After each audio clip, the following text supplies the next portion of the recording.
Voilà, bon bah écoute, cher Thierry, c'est toujours un plaisir de faire nos entretiens. On en a déjà fait au moins 3 ou 4. Oui. Et donc là, je voulais te présenter quelques œuvres de mon parcours érotique. Et puis tu voulais aussi évoquer le grand format. Hein. Donc on va déjà présenter quelques œuvres de grand format pour que le public comprenne bien d'où je viens, enfin comment je me suis mis à développer cette œuvre un peu organique quelque part, tu vois. Donc voilà, on va envoyer les visuels. Alors, qu'est-ce que le grand installation murale? Et je voulais citer Jacques Kerouac, qui est un auteur que j'adore.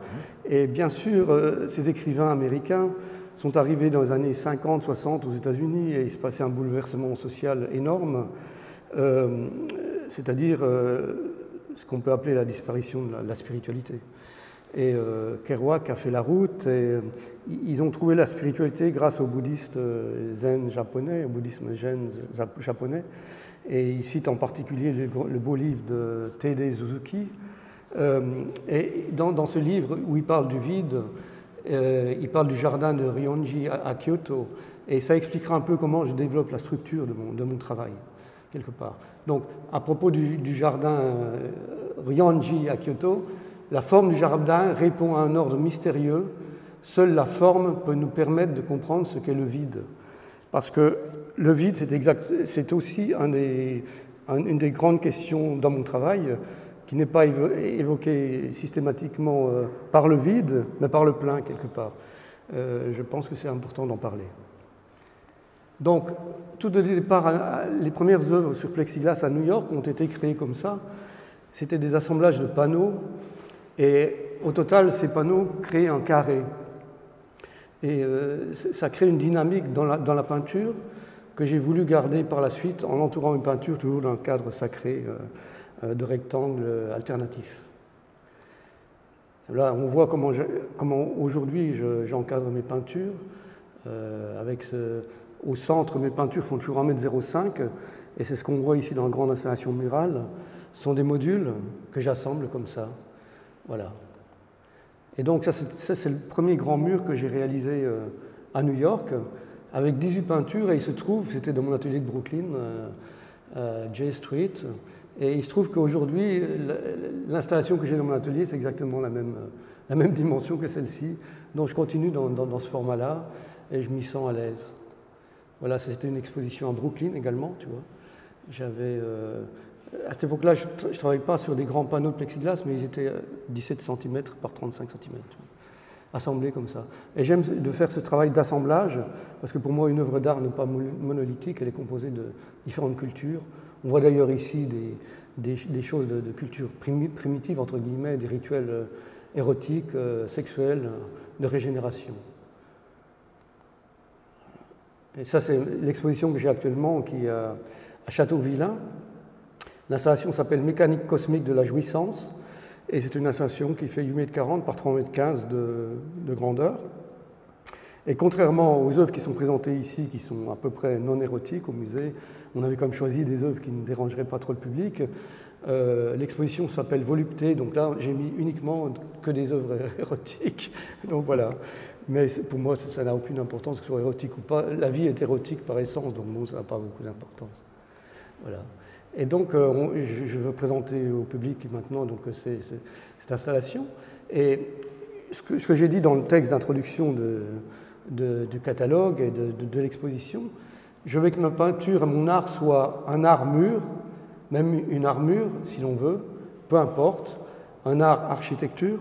C'est que je veux vraiment sortir de la peinture, comme les tipis indiens, parce que les Indiens ne peignaient pas sur des peintures, ils peignaient sur des vêtements ou des habitations, leur tipi ou leur adobe.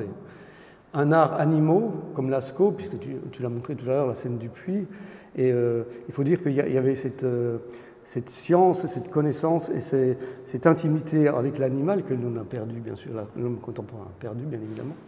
Un art arbre, un art rivière, un art vide, on a parlé tout à l'heure du vide, comme pour les moines bouddhistes zen, un art nature, un art sexe, un art mort, comme les tombes égyptiennes, parce que les Égyptiens m'impressionnent chaque fois, parce que tout leur art est tourné est fait pour accompagner les morts dans l'au-delà, Et ça, c'est un art qui est puissant, parce que défier la mort, c'est qu'il faut le faire quand même, il faut avoir du courage et de la volonté. Un art plaisir, au sens dionysiaque du terme, un art présence, un art âme, un art joie, comme de livres de Jean Giono. Je suis très influencé par Jean Giono, j'aime sa volonté de sortir l'homme de sa torpeur et son désespoir contemporain, et un art corps, comme dans la sexualité. C'est un peu un jeu de mots, mais un art corps, voilà. Et je sais pas, là, est-ce que tu veux intervenir maintenant ou tu veux qu'on... J'aimerais bien intervenir sur des panneaux que peut-être que tu vas présenter, qui sont par exemple ceux que tu as exposés ici. Ah ben voilà, bah tiens, voilà. Oui, voilà. Alors, je crois ce qui est frappant, je disais tout à l'heure, il y a un style Jean-Pierre Sergent qui fait que vous pouvez vous trouver dans une salle où vous avez 500 œuvres et un Jean-Pierre Sergent, il n'y aura aucun doute, vous le reconnaîtrez tout de suite. Et il y a différents aspects qui me paraissent intéressants dans cette œuvre, et là je dirais d'abord d'un point de vue formel, sans parler de la thématique, mais d'un point de vue formel. D'abord, c'est cette question soulevée à l'instant par Jean-Pierre Sergent du vide. Ces œuvres, en tout cas dans ces plexiglas, c'est moins le cas dans ces œuvres sur papier. Ces œuvres en plexiglas, c'est du vide dans de l'antivide en fait. Parce que non seulement tout l'espace est occupé par le graphisme, par les couleurs, mais c'est occupé sans qu'on s'en rende compte en 3 dimensions, puisque la technique qu'il utilise, qui est la technique de la sérigraphie, c'est une superposition de couches. Donc ce qu'on voit ici, et quand on est devant le tableau, quand on est devant l'une des œuvres, il faut un travail du regard. Vous allez d'abord voir quelque chose qui peut sembler très esthétique et qui peut en même temps sembler confus, et puis vous allez vous concentrer sur l'œuvre, et là vous allez petit à petit, l'œil va s'habituer, comme on s'habitue à l'obscurité ou à la lumière, le regard va s'habituer et vous allez voir les différentes strates qui apparaissent, les unes après les autres. Et ça, c'est vraiment tout à fait étonnant parce que il n'y a pas de place pour le vide, mais la place donnée à la couleur et donnée au graphisme, c'est une place qui est en 3 dimensions. Puis il y a une deuxième idée qui me paraît très intéressante dans le travail de Jean-Pierre Sergent, c'est la modularité, c'est-à-dire qu'on part d'un format qui est toujours le même, qui est un carré, et on peut constituer une œuvre qui fera 5 mètres, 8 mètres, 20 mètres, l'infini. On peut couvrir un mur entier avec les œuvres et avec, comme tout est modulaire, avec une possibilité infinie de représentation. Il vous suffit de prendre un panneau, puis de le changer, de le mettre ailleurs, etc. et vous aurez une possibilité infinie de représentation. Ça, c'est tout de même quelque chose de très étonnant. Et puis, il faut bien le dire, on le voit dans l'art à partir du XVIIe, XVIIIe, encore plus au XIXe, et d'une certaine manière au XXe siècle aussi, ce qui distingue le bon artiste du grand artiste, d'abord, c'est la manière de représenter les nus, c'est surtout le cas au XIXe siècle, mais c'est aussi la possibilité de traiter des grands formats. Regardez Courbet, un enterrement ornant, l'atelier du peintre, ce sont des formats colossaux. Et on le retrouve aussi au XXe siècle. Vous avez, prenez le cas de Guernica, qui est l'un des tableaux qui m'a le plus marqué de ma vie, quand je l'ai vu au musée Reina Sofia de Madrid. Guernica, c'est, je cite de mémoire, 5 mètres par 7 mètres.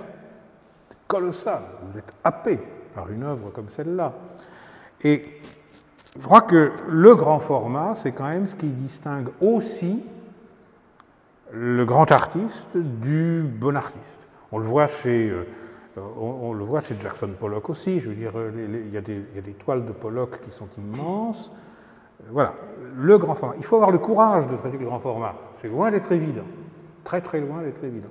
Et par cette modularité, là, avec le travail de Jean-Pierre Sergent, on arrive à du grand format, j'ai presque envie de dire, sans limite, puisqu'on peut toujours ajouter de nouveaux panneaux aux panneaux déjà existants.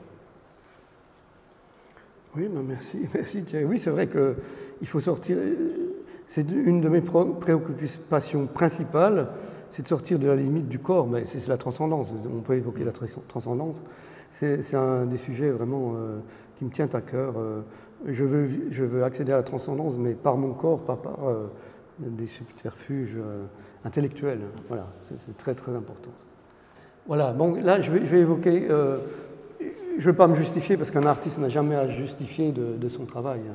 On fait ce qu'on veut, même si on paye le prix fort. Bon, mais il se trouve qu'à New York, à partir de 1993, j'ai récupéré des images érotiques dans la presse. Voilà, première sérigraphie érotique sur papier, sur plexiglas de New York. Voilà. Je voulais citer Anselm Kiefer, que tu as parfaitement expliqué tout à l'heure, ce que tu as parfaitement expliqué tout à l'heure. L'éthique, ça n'existe pas dans l'art, parce que l'éthique et la moralité sont toujours liées au temps, ça fluctue évidemment.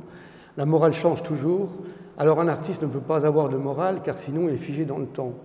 Et ça, c'est une phrase qui est importante, à laquelle il faut réfléchir. Quand vous voyez une œuvre d'art, nous sommes toujours le fruit de notre époque, mais également le fruit de l'histoire de l'humanité. Et donc ça, faut pas. Quand vous êtes devant une œuvre d'art et qu'elle vous choque, eh bien, comme on dit à New York, don't take it personal. C'est-à-dire que l'œuvre n'a pas été forcément faite pour vous. Et puis, soyez humble devant une œuvre d'art, à la place de la rejeter. Essayez de la voir avec votre cœur plus qu'avec votre raison. Je pense que c'est important. Ça, à l'époque, donc, j'achetais c'est le New York Times. Et bien sûr, je sérigraphiais des images que je trouvais dans ce New York Times, sur ce New York Times. Voilà, c'est les New York Times Series. Voilà. Voilà, ben, c'est cette œuvre qu'on voit ici exposée. Voilà, Adam, Ève et les graffitis, et que j'ai exposé au musée de Remiremont l'an dernier. Et je trouve que justement la religion est tellement... Parce que ça, c'est devant le parvis de Notre-Dame de Paris. C'est Adam et Ève qui ont des caches-sexes, bien évidemment. Mais on ne peut pas avoir de sexe avec des caches-sexes, ça n'existe pas. Et donc, moi, j'ai fait une grosse bite comme ça et je l'ai imprimée. Et derrière ce gros sexe, il y a aussi un dessin érotique japonais. Que les Japonais, j'y reviendrai plus tard, ont un accès à la sexualité un peu différent du nôtre. Voilà. Et puis ça, c'est donc une des premières séries érotiques de 2003, de 98. Et j'ai repris carrément, c'était à l'époque, j'ai commencé à acheter un ordinateur, donc vous pouvez trouver les images pornographiques facilement sur Internet. Et j'ai retravaillé ces images pornographiques pour en faire quelque part des icônes. Et je vous envoie 2-3 visuels, et puis après on en reparlera avec Thierry de ce travail-là. C'est un travail qui s'appelle Dualité, c'est un papier Serishi qui est extrêmement épais, que j'avais acheté à Los Angeles. J'ai pu acheter dans un centre où il y a toutes des galeries ensemble, j'ai acheté ce papier. Et j'ai fait cette série un peu précieuse, où il y a juste 2 couleurs. Et voilà, c'est une incitation à la sexualité. Ce travail-là peut nous faire penser à Matisse, dont on a beaucoup parlé avec Nicolas, qui est ici, lors de notre dernier entretien vidéo. Tu voulais peut-être en parler, ou tu veux conclure ? Oui, sur cette source d'inspiration érotique, il y a à prendre ça très au sérieux. Je veux dire, parfois on peut regarder un travail d'artiste qui, parce qu'il est d'une inspiration érotique, va paraître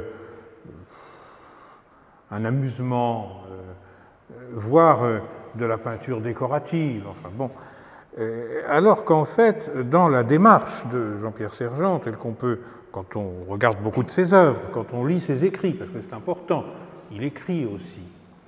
Et le fait qu'il écrive en expliquant son œuvre, et le fait qu'il écrive en expliquant son œuvre et en étant compréhensible, j'insiste, parce que beaucoup d'artistes écrivent sur leur œuvre, mais ils pourraient être abstraits, parce que leurs écrits sont abstraits, ou en tout cas abscons. Jean-Pierre écrit des textes qui expliquent sa démarche de manière compréhensible.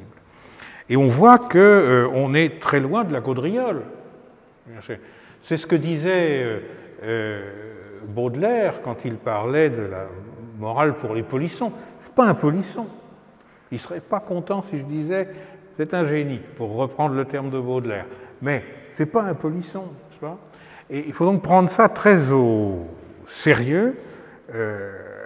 L'érotisme qu'on trouve dans les œuvres de Jean-Pierre Sergent, il va puiser ses inspirations très loin, c'est-à-dire qu'il va puiser ses inspirations dans l'art précolombien, dans l'art égyptien, dans l'art indien, et aussi dans les mangas japonais, c'est-à-dire qu'on a là des sources très anciennes, des sources d'art premier, et puis des sources qui sont extrêmement modernes, parce que le manga japonais, c'est tout de même extrêmement moderne. Bon. Et il va chercher tout ça, et il va les assembler, et il va trouver, et ça c'est quelque chose qui est rare, parce qu'il faut reconnaître que ce n'est pas facile, il va trouver un moyen de les faire entrer en harmonie, c'est-à-dire qu'on va trouver aussi bien sur une œuvre un manga japonais avec un graphisme qui viendra de l'art précolombien ou l'art indien, etc. Et ça ne paraîtra pas incongru, c'est-à-dire qu'il réussit à trouver une harmonie entre des graphismes qui pourraient au départ ne pas nous paraître pouvoir vivre ensemble, pouvoir se juxtaposer, etc. Et ça, je trouve ça extrêmement intéressant. Oui, l'artiste, c'est celui qui relie au sens religieux du terme. On relie des choses dissemblables, disparates, anachroniques. Oui, je pense que c'est important pour moi de dire ça.